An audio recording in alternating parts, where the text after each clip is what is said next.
Amy P. Kelly, welcome to the Mindset Advantage podcast. I'm looking forward to this conversation today about a topic that is very critical, top of mind, and something that everybody can relate to. Welcome to the show. Thank you for having me, and I am so grateful to be here. Excited about our conversation. I want to start with a quote statistic that I read from some of your research. It's really staggering. It goes like this.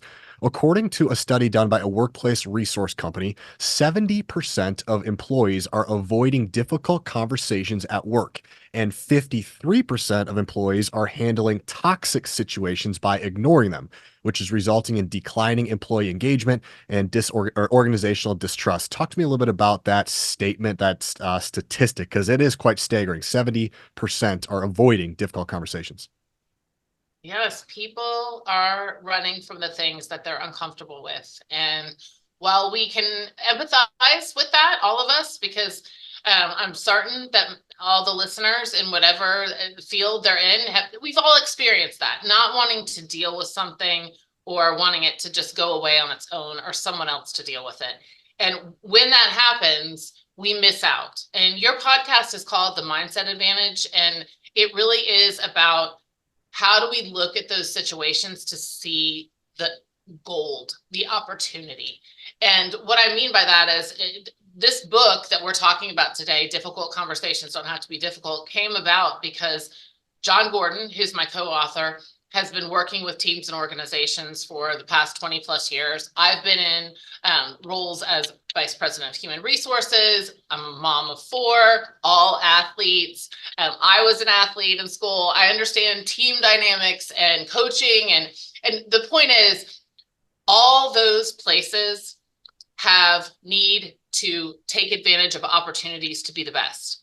And what we found, when I say we, I mean John Gordon and myself, looking at his work, looking at what we were doing with companies and teams, that when teams are trying to get better, the place where the most opportunity is the unhad conversations. If that was unhad, if unhad was a word, it's because people are afraid to take that opportunity and turn it into deeper bonds, stronger teams, because it does take work and it's not always easy. So people avoid them, like you said, in the statistic that we quoted in our action plan and we talked about in regard to just some of the things that happen in the book. People tend to run away from those. And what happens is the problems get bigger and people don't grow. Because let's face it, it's easier to avoid it in the short term, harder in the long term, right? It's harder to step up, have a tough conversation with coach, have a tough conversation with an assistant coach. That takes more work to do. Now, the result is much more grand, but it's going to take more work. To me, it's easier to just shove it aside and just wait and wait and wait, maybe never bring something up. I think one of the reasons why people don't bring up some of these conversations is because, and this is a little bit of me talking here, kind of the old me as I work on this myself, Amy, is that I don't want to rock the boat. I don't want to piss anybody off. We're doing okay. Why would I bring something up that's going to rock the boat? What's your advice to somebody like me who is having this conversation of, man, I would really love to bring this up to coach. I would really love to bring this up to a parent, but I just don't want to rock the boat. I don't want to piss anybody off. I don't want to make it worse than it is. What would you say to somebody like that? Well, first, I love the fact that you're pausing, because the first thing when we train executives and teams and coaches and all different professionals, whether they're athletes or otherwise, is that, does this conversation even need to happen? And a lot of times it doesn't. So avoidance is different than wisdom to discern that you don't need to have the conversation, because some of it might be occurring in your own mind. That's why you've got the mindset advantage. So there is stop and think about it, because there might be some things that you might be making up a story in your own mind. Is this something that is pervasive, that's been going on consistently, that you need to address? Is this something that is really about you and not about the we? You know, we talk about in our model just the we before me. And if it's really an issue of you, then what could you possibly do to resolve things without even ever having the conversation? But if you do, you know, if you're avoiding it just out of fear, because then what I'm saying is the same thing. Go back to when we talk about our model that's in the book, STAR3. The S stands for small ego, big mission. And so if you're about what's best for the players, the teams, the organization as a whole, then you've got that extra commitment to say something, to not do nothing. Because I think we've all been on teams where there was something that was happening and people were like, who's going to do something about that? Who's going to say something? Who's going to be brave enough and courageous enough? How you do it is very important, but it's the real strong teammates that are going to go ahead and say, we've got something to talk about because we've got this big goal, this big mission that we're working toward. And if we leave this topic alone, it's going to sabotage what we've committed to together. So I would say first, think about, is it about you, me, or we? If it is about the we, then you're going to start thinking about, how do I take this forward to actually have the conversation? In the book, tremendous story, by the way. We'll talk about difficult conversations don't have to be difficult. And it's tremendous fable story. There's a lot of very fun and interesting characters and storylines that go in it. One of the things I wanted to ask you, Amy, was let's go back to a team scenario. And in your experience, when you're about to approach a difficult conversation, is it best for one athlete to have a conversation with one coach, or one coach to have, is it better to do a one-on-one type scenario? Or do you think it's better, like in the book? Or do you think it's better to, hey, a lot of us are feeling this way, like the starting five, we're all feeling this way. We all approach coach at the same time. I could imagine that that could also be a little bit like, whoa, this is coming out of nowhere. It's 5 against 1 kind of a thing. What are your thoughts for athletes out there that if they want to have the conversation with coach, is it all of us or should I just go by myself? Because that sometimes that can be a little more challenging too. I love your question. I love it, DJ. It's situational for sure. The start is, you said something about, oh wow, this is coming out of left field, or oh, what's happening? If you're consistently having the conversations about getting to better together and telling the truth with that intent, it won't be an out of left field conversation. It won't be this heavy duty, oh my goodness, put on your roller coaster harness, we're going for a ride conversation. That means there are two aspects to this: establishing that we're not going to let negativity or problems sabotage our team, and then consistently understanding that those are the opportunities to be the best. The elite teams, the excellent teams, they get comfortable talking about those things. How they do it is important. We talk about that in the book. We've got to practice our communication skills, but it's having those things so that it's a natural part of your training, all that you do. Just as much as hitting the weight room, hitting the field of practice, all those things, you're talking about where are things working, where are they not? And it's not personal. It's about getting better together. Now, you mentioned going to coach or going to another teammate.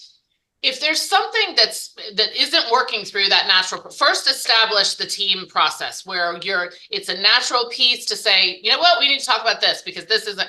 If something gets out of that and you need to talk to your coach and you feel like it isn't just about you, it's not about my ego, it's about the mission, and then yes, I might go privately, but that's something you're going to do very sparingly. I mean, that is very rare, because a lot of times I think, especially, all of us, but also athletes, teams, when you're going to your coach is probably already thinking about a lot of the things that you maybe don't see, don't believe they're thinking about. They've got everybody on their mind. They're working to make the most united environment possible. And the more that you can believe the best in them, the better off you are. And so first, I would introduce whatever that was into your regular team conversations without getting personal, but talking about why something might be important to the success of the team's goals. And then if it continued to be something that was coming up, I would really be cautiously, preparing for, okay, I've maybe got 1 or 2 times in my career with this coach to go and to kind of talk to them. And then when you do, it's more about, I want you to help me understand this better because I think it's going to help our team. And so, because I think it's easy to fall into a cadence of thinking that seeing what the coach may or may not be doing, that's obvious, but they're doing a lot more than you think. Right. It sounds to me like one simple piece of advice here is that simple but not easy. But if coaches don't want to get hit out of left field or surprised by a difficult conversation, it's by simply creating space where this happens more often? Do we have time throughout the week where we can have conversations? Because I would also say too, Amy, there's time and a place. There's time for hard conversations or difficult, whatever you want to call them, and there's times for practice. We're in the middle of practice. This is not the time to do it. So, as coaches out there, are you setting time aside to have one-on-one conversations? Are we setting time aside for us to have conversation, brainstorm together? If you're not, that's probably going to lead to something that gets caught out of left field. When you get caught out of left field, sometimes things spiral towards a negative outcome. So, is that something that you'd sign off on as well? Well, I agree with you that when something isn't addressed, it gets bigger. We talk about, I've got my little, I don't know if you can see it here, but I've Yeah, got my yeah. elephant, and John and I are not the first people to bring up an elephant in the room. But what happens if you don't address something that's an issue, it gets bigger, it expands. And so, yes, there's a time and a place to address what that issue is. To your point, if you put the mechanisms in place to consistently communicate, then whatever you're communicating about will not have the same gravity that could potentially derail progress. And so you may not be there right now as a team. The first step would be we've got to open the channels of communication. It takes time up front and people might say, I don't have time to do team meetings and individual meetings. Well, they're both a necessity. If you want someone to believe that you care, then one of the ways that you show them that you care is to spend time with them. And that's not just a team meeting where you talk about, but it's an individual meeting. So if those channels of communication are already open, the likelihood that you'll have or have to approach something as a more challenging conversation decreases. And even if it were to be so, if you're consistently communicating, we talk about the 4 C's and the power of a positive team, and it flows through into the difficult conversations, don't have to be difficult. 4 C's are communication, connection, commitment, and care. They flow in a circle. If you're consistently communicating, that creates connection. We communicate to connect. When you actually connect regularly, then you're going to see commitment. And commitment recognizes commitment. People say, oh my gosh, I know DJ's for real. He's in there. He's doing that. We're working as a team. The coach is there. He's regularly communicating with me. He or she is not canceling meetings, doing anything. And then that leads to care, where they say, I believe that person cares. So when you've got that mechanism in place, you're less likely to have as many challenging conversations, and you'll be prepared for them, and you'll have different forums, both the collective and the individual, to bring those forward. But the other thing is just shifting your mindset. Going back to, this is a podcast about mindset. The big thing that I train all different types of individuals in all different arenas about is, first, what are you thinking as you go into this communication interaction? Because if you have labeled it difficult or hard, you've already put yourself at a disadvantage, and the other person or people that you've determined something in advance, potentially inadvertently. You didn't do it on purpose. So we've got to really, one big net result of reading this book and doing this work is the mindset that we've got to think about how we're labeling things before we go into those communication interactions. Because when teams realize, I called it the gold, it is the difference. When I see teams that do this, they have something special. They've worked through the communication to elevate the performance, and it increases the bonds. So first, shifting your mind. It's not a hard thing. Don't avoid it. You were saying, I don't want to do it, Amy. Even I'm going to avoid it. I perceive it's keeping harmony. And I love, there are multiple people that have said that, but that's false harmony. That's not real. You're preserving a false harmony because there's actually an issue that everyone is unwilling to address. So there's a temporary time where there might be some initial discomfort as you learn, just like when you're training, when you're doing all the drills that you do for your team, where there's some breaking down of the muscles before there's the building up. And then all of a sudden, you're able to do this at a different level, just like other things. I like it. I like this a lot. I like the idea of a mechanism, and I want to get tactile here. So I could see one coach saying, okay, I like this idea. So what I'm going to do is on Mondays, Amy, we're going to get together. We're going to be in a room. I'm going to say, hey, does anybody have anything they want to bring up? And it's going to be awkward. It's going to be silent. Nobody's going to say anything because it's like, well, and then we go, nobody. Okay, good. Let's go to practice. So that would be like a wrong way to do it. So I want to get real tactile here. What would this look like Okay. for a coach? What do you what would be an example? What would be a strategy that they could do to create that psychological safety that gets talked about so much? Sure, and you're right. There won't be a magical perfection the first time you do this, for sure. I don't think I've ever seen that. And what John has seen this, John Gordon, my co-author, in particular with someone he worked with, Nick Nurse, who was the head coach of the Toronto Raptors. And he actually told John the story of, hey, we had Tell the Truth Mondays. I put an elephant out on my desk and I said, we're going to address the elephant in the room. And that was the year they won the title. And it took time.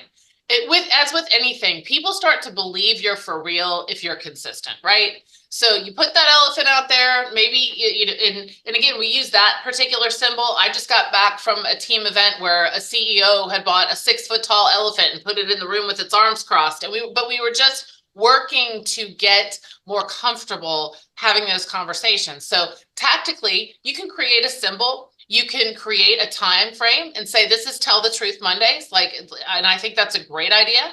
I also have seen, John got to interview Misty May Trainer and her teammate. They're Olympic volleyball champions. And they said that they worked really hard at this, telling each other the truth and understanding that they were telling each other that way and cautiously, but respectfully, because they wanted to win. They wanted a gold medal, right, as a team. And they knew that if they didn't talk about where there were areas of opportunity for both of them, they couldn't address it. So labeling your meetings something that kind of encourages the fact that this is about excellence. It's not about an individual. Everyone's going to be on the receiving end of something that maybe isn't optimal at different times, but that's reality. That's awesome. And if people really want to call you up to greatness, they're going to have the courage to tell you about those opportunities. And that just embracing that. So for coaches, reframing what that means takes time for athletes. We all mature at different paces, and it is a part of the maturity process. People can say, I want the best for you.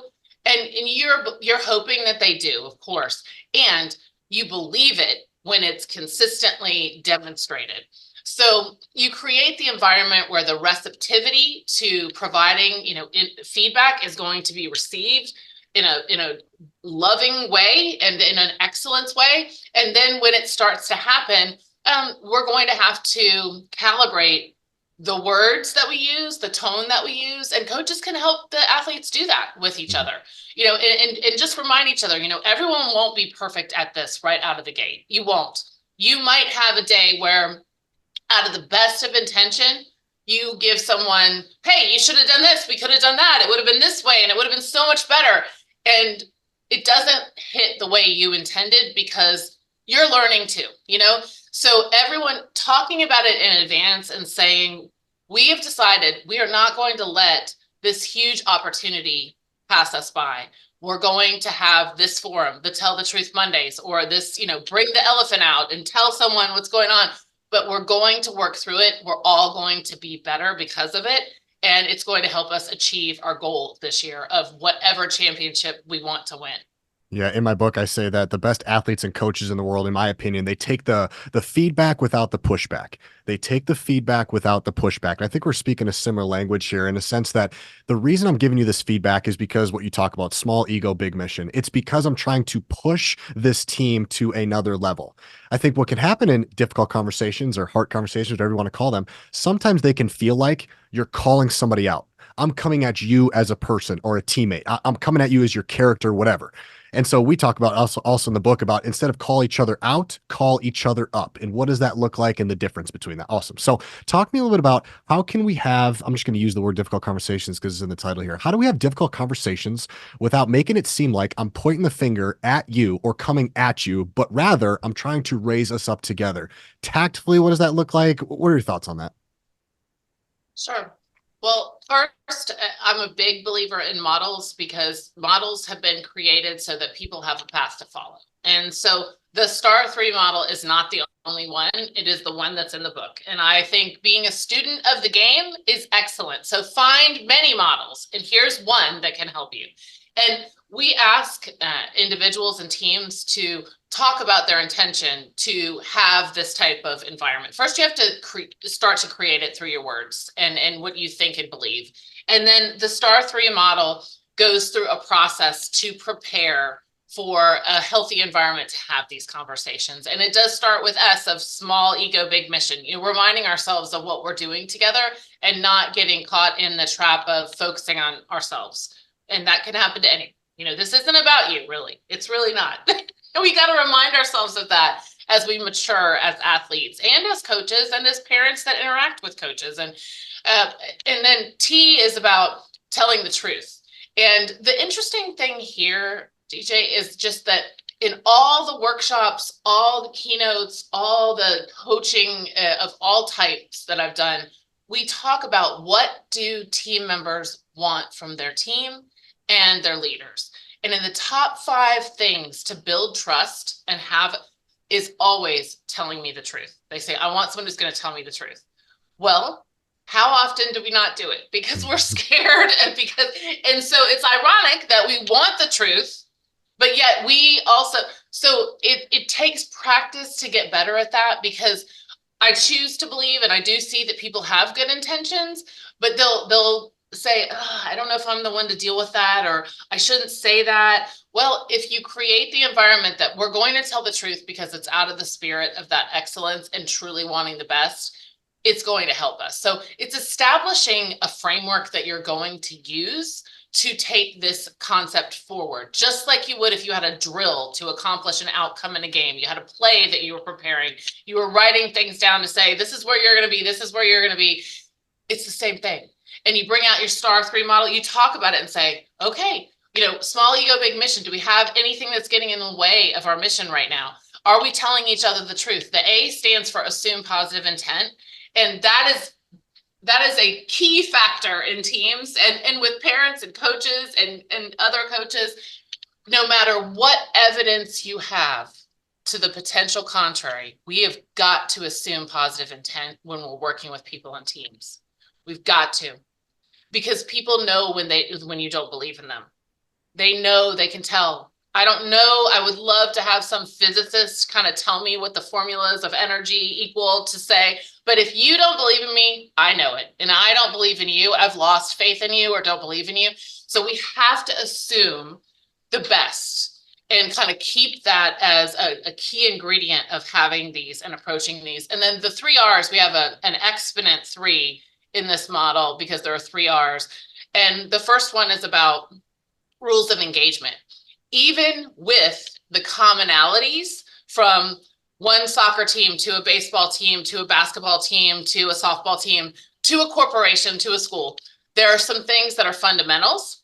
There are also some things that are a little bit nuanced to the environment of that individual team. So the rules of engagement is about a fundamental step in sitting down with your team and saying, besides these STAR3 elements, what else do we think is important? And for an example, that was a kind of a instigation point, a catalyst to this book, was that we had a practice on our team where people would call and say, hey, we need to have a difficult conversation. We don't do that anymore because everyone who was the recipient of that call was like, oh, this is going to suck, right? This is going to be bad. And I don't want to be a part of this anymore. So that was one of our rules of engagement was, we're not calling them difficult anymore. We're not trying to shy away from the fact that they might be more challenging, but we're going to come at them with a different perspective. And other teams have had many different things that they brought to those rules of engagement. And then the final 2 R's are respect, the team and the process. And not everyone defines respect exactly the same. And what I mean by that is, people say, treat others how you want to be treated. And that's considered the golden rule. And there's a lot of honor and kind of goodness in there.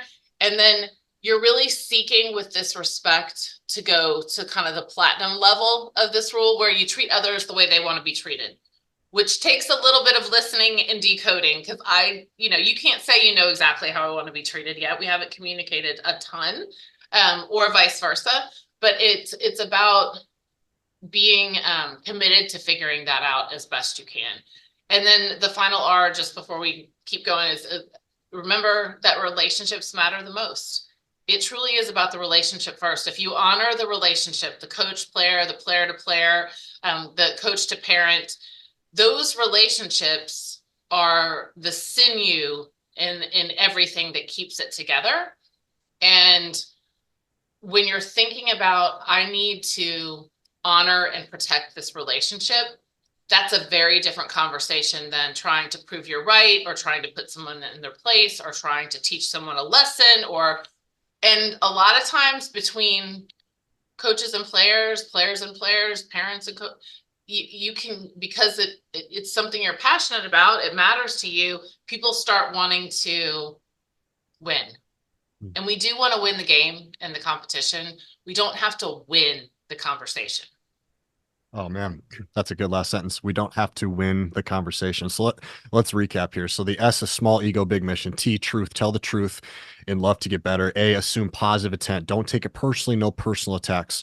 And then R is rule of engagement, respect, and remember what matters most, relationships. So as you're traveling around, you're teaching some of this stuff. Which one do you feel like you need to double click on? Which one do you spend a little bit more time on? Which one are you getting most questions on? Which one do you think people are not quite getting? If we were just to spend another couple minutes on one of those, STARRR, which one do you think it is? The two things that we spend the most time on are your mindset before the conversation, before we even get to the S. Honestly, does this conversation even need to happen? What is going on here? Is it you? And a lot of times it is us, and there's a whole segment of our workshops and the work that we do with coaches and teams that's about breathing. I mean, you have things on self-control and discipline and visualization.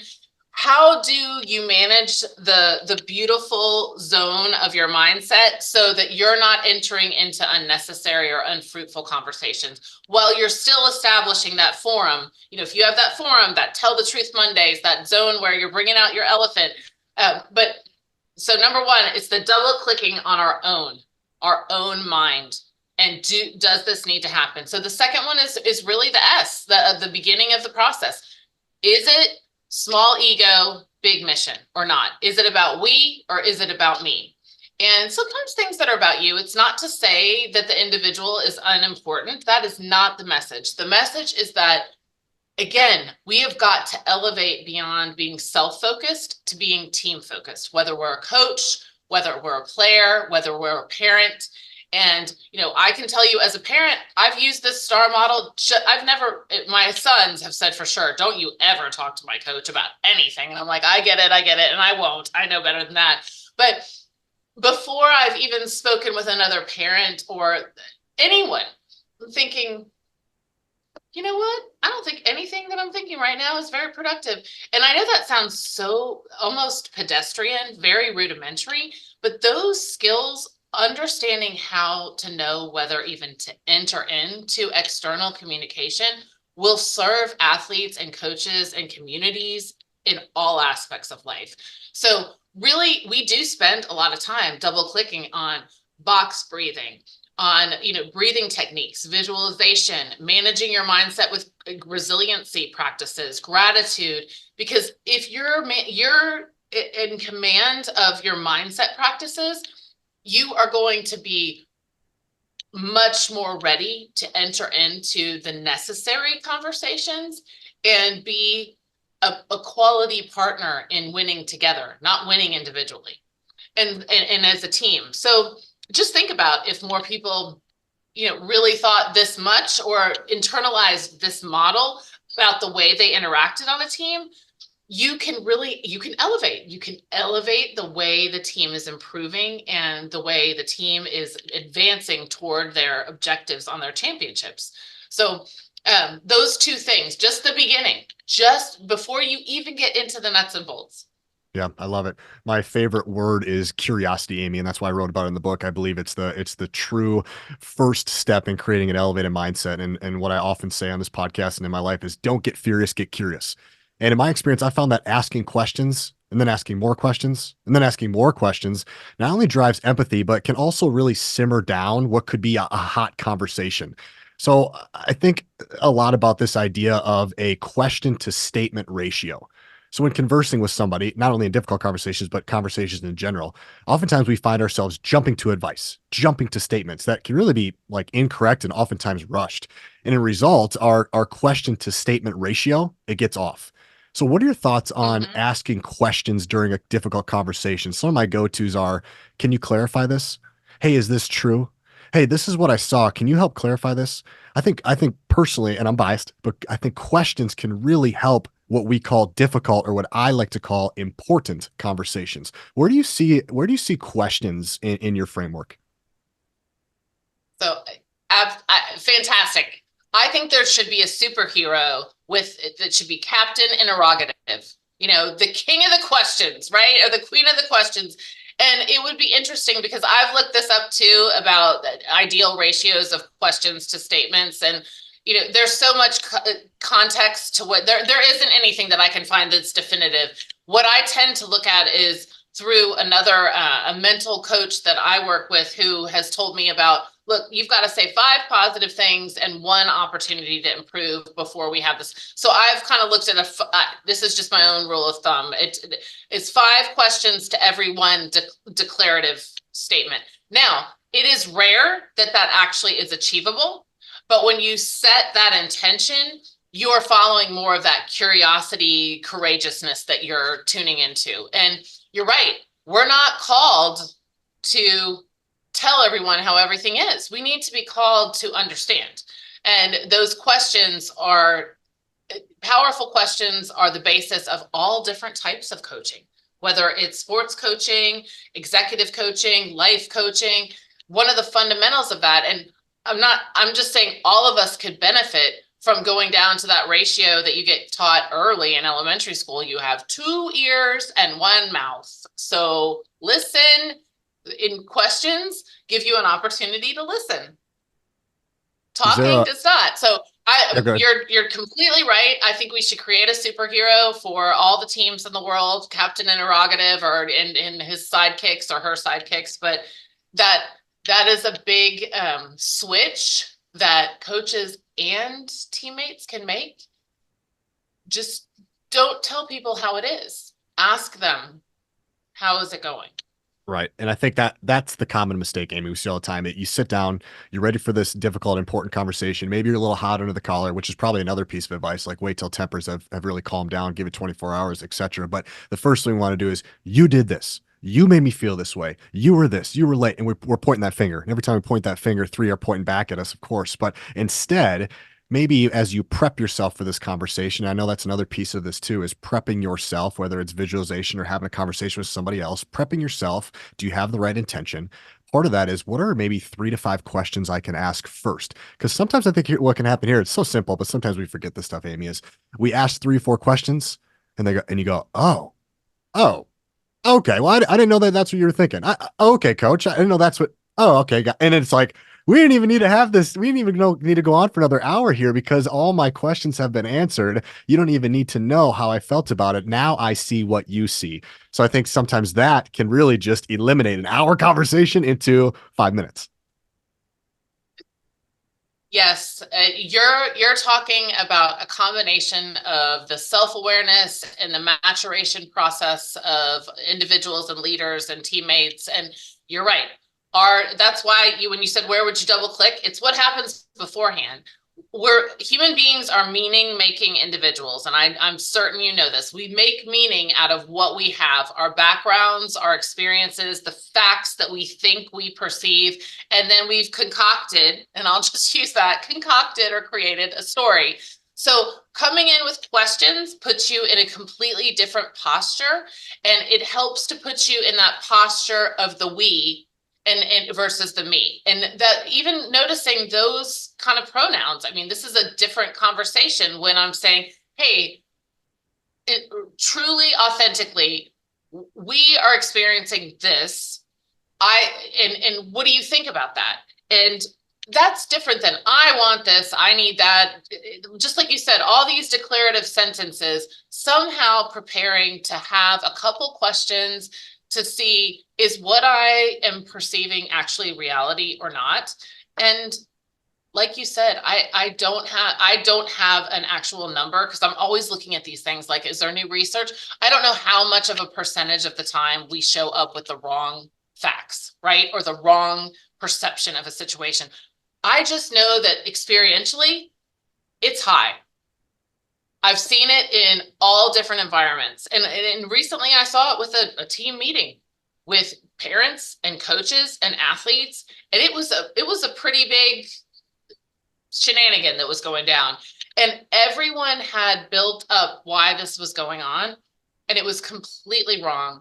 The coach had something completely different happening and planned, and ultimately, it took probably about 12 minutes for everyone to feel kind of stupid. But in the end, it brought everyone closer together. The reason, and what I'll say about the questioning versus the declarative sentences is that a couple people came into the meeting ready to tell everybody how it was. And one parent was ready with a couple questions.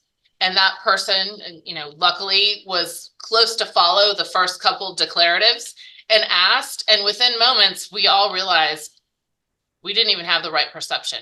So, your point about as you prepare, it is always a component of let's get curious, let's understand, let's bring in the superhero of how can we seek what what is really the reality and not get lost in assuming that we know everything. Right? I know that sounds so basic, but even the most humble people, I've seen them like, I know what's going on. I'm like, you really don't know what's going on.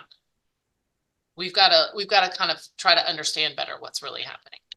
I'd love to get your advice on this question here. What's your advice to people that are having a difficult conversation with difficult people? Reason I ask this is because in the book, Ruth has a conversation. These people take it really well. And it's like, oh man, this is awesome. Everybody's doing well. We're improving. It's great. Right. So ask me, I've heard this before sometimes about, if you're difficult, if somebody's difficult for you, you're probably difficult for them. And so what does the conversation look like? What is the tips, strategies, tactile cues for somebody who is trying to have a difficult or an important conversation with somebody who's just damn difficult? Well, looking at it as an opportunity to grow and to not get pulled into the difficulty on the other side is a big, you've got to set your intention that way. The When you're engaging with someone who is a challenge to you, whether we're not saying for sure that I don't want to call them just a challenging individual in general, but some people maybe that's who they are, but they're a challenge for you and they're a challenge for the team. It is really going back to first, we talk about we've got to love them. I know that sounds so hard, but you've got to look at how can we really care about why this is so important to that person. You've got to lower yourself and your own like priorities without subjugating yourself, but just saying, I'm going to really focus on this other person. The team is more important. I'm not going to get hooked by whatever this kind of instigation point is, and I'm going to listen. And I'm committed to that. Setting your intentions that you will not be drawn into an argument is really powerful.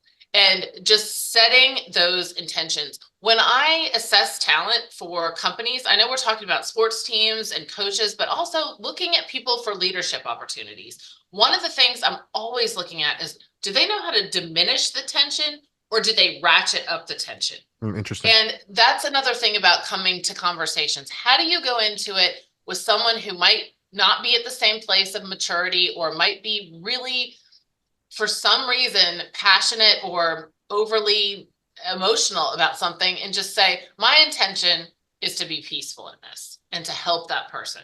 And I know I said the word love. I don't mean romantic love. I just mean you've got to care about the other person on the other side of this.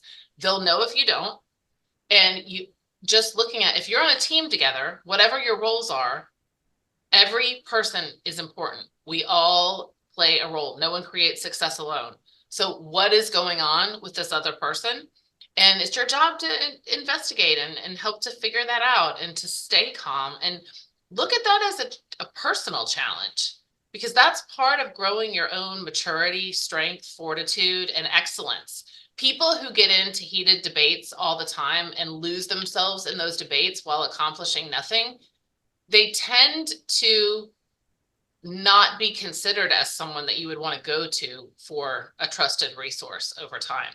Doesn't mean I have a lot of passion and commitment, but if you don't have command over your conversations individually and collectively, that's a place you got to train.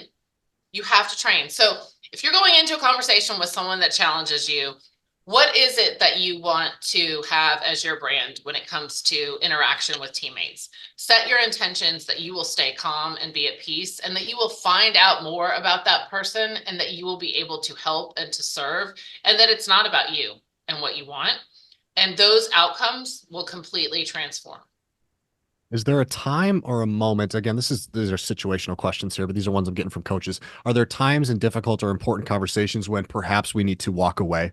Perhaps we need to set this down and come back to it later. I'm thinking about these emotions, right? Is that appropriate? What are your thoughts on maybe just we need to take a break, or maybe we just need to be done right now? What are your thoughts? Yeah, I agree with those coaches that said, is there a time? Yes, there is a time. If you're feeling like you're vulnerable to something that might damage the relationship or the discourse, then yes, absolutely. Just don't walk away and put up a wall. Don't just walk away with no explanation. You've got to maintain your control long enough to say, you know what? We both care so much about this. I want to honor how important that is and give us a little space to think, and we'll re-engage tomorrow. Is that okay with you? I know that's not a lot of speech, but you can manage that in the moment and just say, it's really important to me. It's really important to you and the team. We've got to take a moment to think. I want to come back to this. And just don't walk away. When people say, well, I had to walk away, I'm like, well, don't just walk away. Don't do that. Don't shut down. People say, well, I just said nothing. And I'm like, but you sat there and you had a sourpuss look on your face, and you definitely still were conveying all kinds of negative energy, and you were adding negative energy to the room. That's not good either. That's just as much as if you were still saying derogatory things. Just so preparing, you've got to train about what would you say in that circumstance. If something does get to a point where you feel like it is potentially disruptive to the team and the relationship that matters the most, what are you prepared to say? And you say, I want to ask you if we can take a break. I just want to honor how important this is to both of us, and I want to come back to it. Could we do it tomorrow? Could we do it, later today? Don't let it be, could we do it next month? It needs to be within, I would say, 24 to 48 hours, because the more, one of John Gordon's statements that I absolutely love among many of them is, where there's a void in communication, negativity will fill it. And you don't want to leave that void for people to start going, oh, and he said this and she said that. And then just pause, come back to it in a reason. It could be just an hour. But I absolutely agree that if you feel like something is going to threaten the relationship, the peace, your ability to have self-control, then yes, have the discipline to communicate and to take a break. This is great. I would love to get your thoughts on maybe what I would call repetitive, difficult conversations. Sometimes as coaches, one of the things I hear that is frustrating is that they, especially working with younger athletes, they have to keep telling them, they have to keep telling them, they have to keep telling them. And it's like, hey, they're kids. They sometimes need extra reminders. So if we were to take that into difficult conversations, what's the advice for the coaches out there who are feeling like they're continuing having difficult conversations with the same kid? Is it two different ways? Is it one way of, hey, it's not going to be one conversation and then you snap, clap your fingers. It's like, oh my gosh, this is great. We're all good. It's going to take several. Is it that, Amy? Or is it like, hey, maybe you've had too many and maybe it's time to let go? What's kind of the thought on, hey, I feel like I've had difficult conversation with this kid every 2 weeks and I'm getting sick of it. What do you say to a coach like that that's having the same difficult conversation? Well, I've had that conversation with myself about my own children and about in the workplace and all and I'm in. So one thing I know that is important is when we're doing this, whether it's with children or with adults, is that first of all, you're right. without a doubt, one conversation on something that needs to be learned and kind of reinforced is not enough. You are going to have multiple conversations. You're going to have multiple team conversations. You're going to have multiple individual conversations. And everyone has different paces of ingesting information, learning. They also have different pressures externally in their lives, personally and professionally. Even younger children, they have all kinds of things that are pressuring them. So yes, it is not a reasonable expectation to think that one conversation will solve that. So coaches can kind of just be ready for that. I think they know it, but know that it's not you. I think sometimes people think, did I not do the conversation right? Is something wrong with the way I'm communicating? And while of course our communication matters, absolutely not.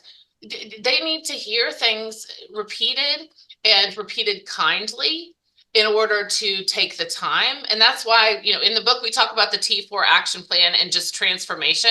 Transformation takes time, Mm. multiple conversations. And it's even more important, I believe, and I've been looking at this more because we've been working with more and more young people, and whether it's school, we work with a lot of educators as well as coaches.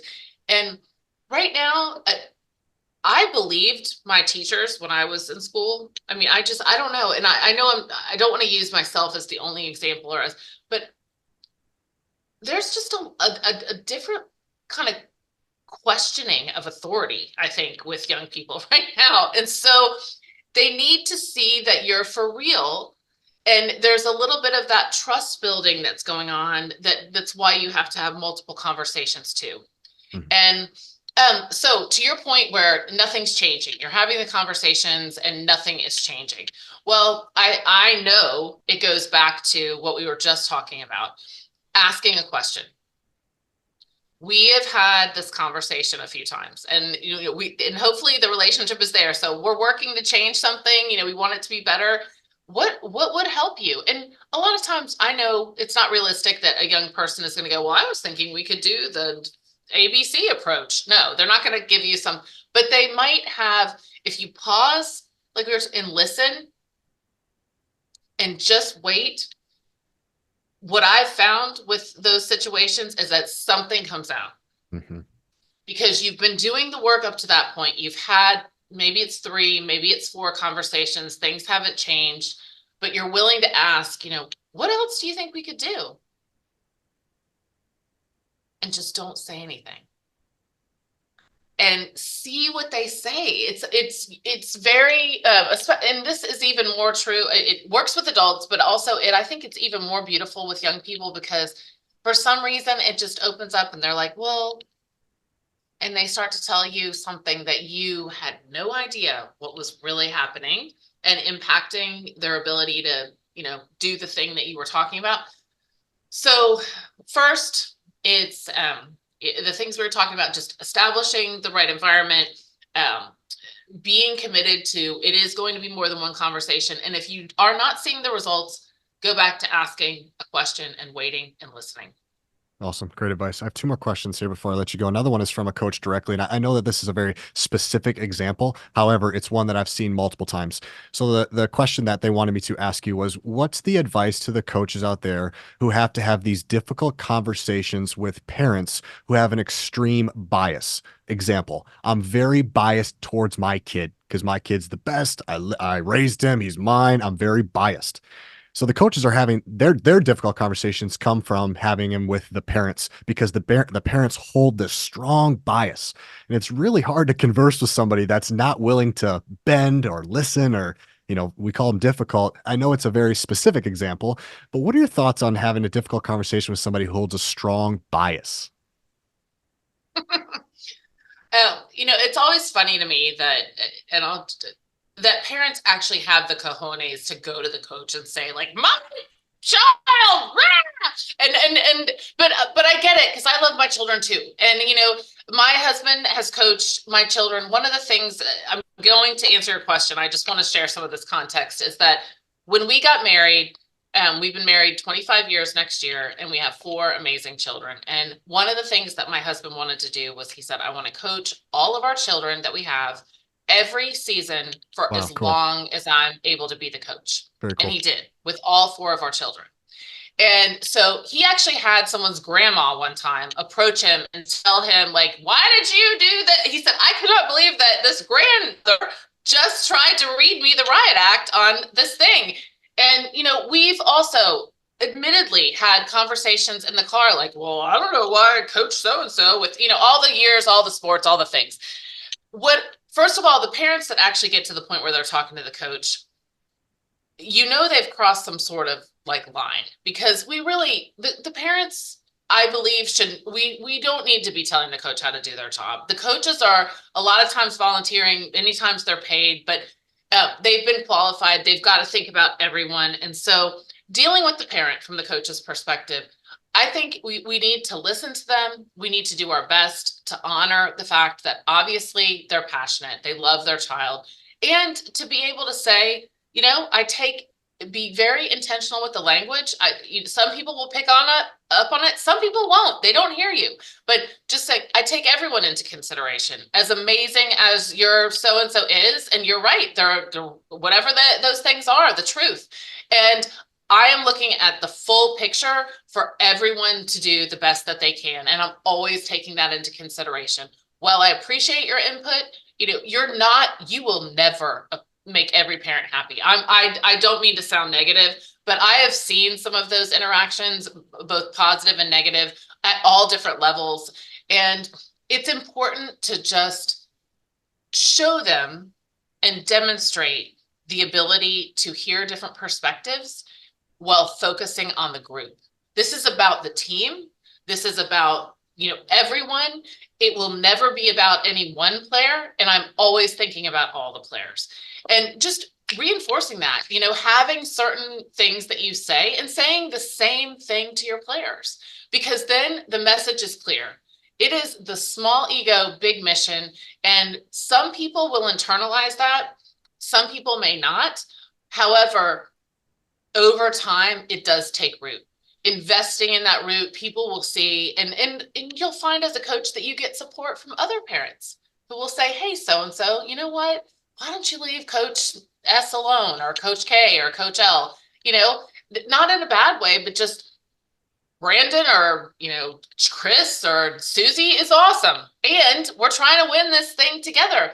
So the coach demonstrating that they have the same type of skills that they're asking their players to convey and to demonstrate is huge in dealing with the parents, because I believe that more often than not, parents who do go and have a conversation, they will think about it and go, I really respect that coach. That coach is looking out for all the players on the team. Mm-hmm. And it's just being ready, because I know that parents can be very challenging. They have made up a whole reason for why they feel the way they feel, and they're ready to tell you. And I'm sure as a coach, it can be very frustrating, because you're thinking, oh, I've stayed up all night, multiple nights, trying to think about how to play everyone and put everyone in the best spot to do the best thing. And who are you to come and tell me how to do this? And it's just, coaches are some of the most essential workers in the world. They change everyone's lives, and you can even change a parent's life. So when you're dealing with those parents, think about that. You can help them too. So what I'm not hearing is trying to change the bias. I'm not hearing you say, and I agree with you, I'm not there. You're not going to change that bias. That tie, that bond is strong. So let's not spend time arguing that, hey, Sally is better than Susie. This is why, list all the reasons, because you're going to get blue in the face. I mean, it's just going to turn into an argument, and they're never, ever going to change their mind. So I think that's another piece of it too, is let's not spend time trying to take away their bias, because it ain't happening, man. There's too many years. There's too many connections there. You're not going to change their bias with their own kid. Yep. You may want to win the game, but again, I go back to, you don't want to win conversations. Conversations are about the relationship. And it is a partnership, because you can't do that all on your own. However, you can set your intention that I'm going to do my best to cultivate a positive relationship with this parent. And I do not believe, and I don't think there's any research on it, you're not going to change or fight with them, and you're not going to win that. It's not about winning. It's about the relationship. So listening, like you said, you've keyed in on it. Active listening skills are paramount for coaches. The more that team members can develop active listening, the better. If coaches can coach active listening, if coaches can do what you're advocating for, which is have some component of their plan for their season to be about mindset abilities, they're going to have a completely different team. I have watched teams recently, and I've gotten to, through, not because of me, but with John, see pro teams and pro athletes and elite athletes and coaches work together. And then I've seen some teams that are not doing as well. And I can tell the difference between the growth mindset teams and the fixed mindset teams in one specific way. When teams are afraid because there's an environment where they're going to be criticized, where they're going to be called out, where they're going to be blamed, that truth is not the same truth told in love to get better together. The same type of conversation, still challenging, but not difficult in order to pursue excellence. That deviation, that delineation point is the difference. And that's why the book is so important, because we've got to practice how to do this. You were saying, I'm with the 70%, and I get it. You're like, I'll avoid it. I don't want it. And it makes sense because you're actually trying, your intention is to be harmonious. But that false harmony exists in a place where there's excellence and elite performance on the other side, and really cool relationships, right? Stronger bonds. It's just another type of toughness that we have to develop in order to get there.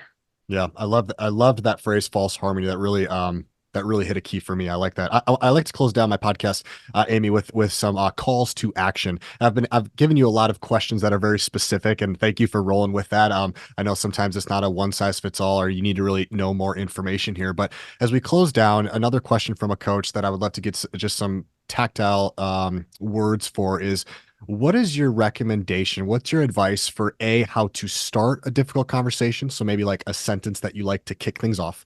And then also the ending. I think sometimes we have this difficult conversation, important conversation. We've made some leadway. Then we kind of just sit there for a moment and it's kind of like, so what should we do next? And it's kind of awkward.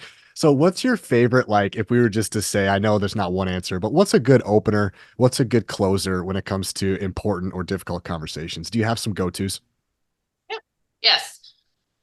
I try not to be too formulaic because I don't want people to feel like I'm putting a process on them. And one of the things that I truly believe is a great way to start a conversation is, I need your help with something. Could you help me with something? And it's I'm looking to understand the situation and look at things, and I want your perspective. Could you help me with how I'm seeing it a certain way? And I'm wondering if I'm seeing it correctly, and I need your help. And that is a really great way. Just get their help. I'd like your input. I'd love for you to share with me. And so that is and it's universally true, and it just works because it's really what you're intending. And then the second part of your question, you said an opener, and then the second part, what was the second part of the question? A closer. So we're done. We went through the meat, and now it's kind of like, well, what do we do now? How do you end the conversation? Yeah, I think that I like to use, and I've seen it work, so that's why I like to use them. But I like to use some plans and write it down, document. Hey, what are we going to do next? We've talked about this. What do we think is the right next step? I mean, I know that that is a great coaching thing. What is the right next step? I'm thinking it's this. Do you agree? Okay, you're going to do this. I'm going to do that. And then we're going to come back together at this point.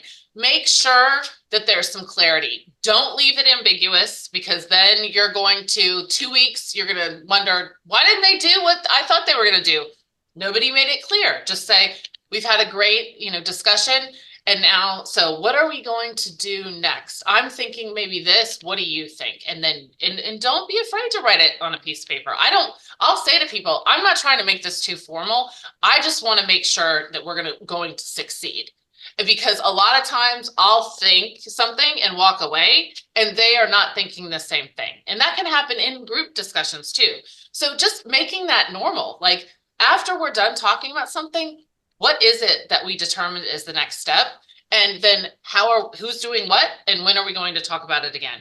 Don't leave it ambiguous. Don't think, oh, well, I don't want to put pressure on anyone. No, you're protecting all the hard work that you just invested the time, the communication, and chances are a lot of times I'll say, I'm going to do this. They're like, no, no, no, I want to do that. And you don't need to do that. I'm going to take care of this. And great. Just get it clear. Clarity is kind. Clarity is kind. Amy, this was a master class in difficult conversations. This is phenomenal. How can my listeners follow you, the book, anything else that you want to promote? The floor is yours. You know, I would love for people to go to difficultconversationsbook.com. And really, John Gordon has been my mentor for about a little over 8 years now. If someone is interested in just practicing more mindset, leadership, teamwork, come to one of the days of development. John does a day of development. I help to facilitate those. If you go to johngordon.com, there are the dates for those type of things. Just looking for the right resources to help you and your team get better together. So feel free to reach out to me directly at amypkelly@amypkelly.com. I'd love to hear from you, but those two places are great places to get more information.